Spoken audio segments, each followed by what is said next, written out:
Unscrew the colorimetric bottle cap. Draw 10 ml of colorless and clear water sample to be tested into a colorimetric bottle.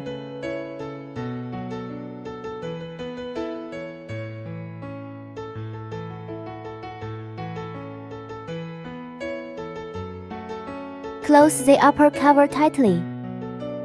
Select water quality testing. Select the total chlorine of the corresponding range. Enter sample name.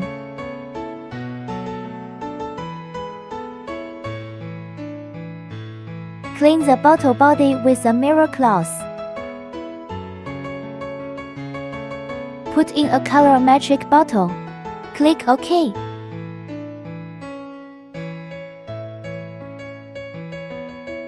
Remove the colorimetric bottle.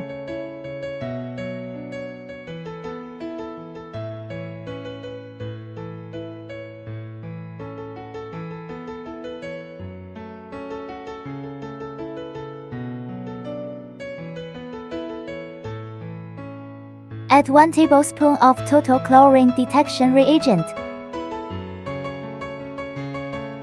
Close the upper cover tightly. Shake and mix well. Allow to stand for 2 minutes. Clean the bottle body. Put in a colorimetric bottle. Click OK. Read detection results.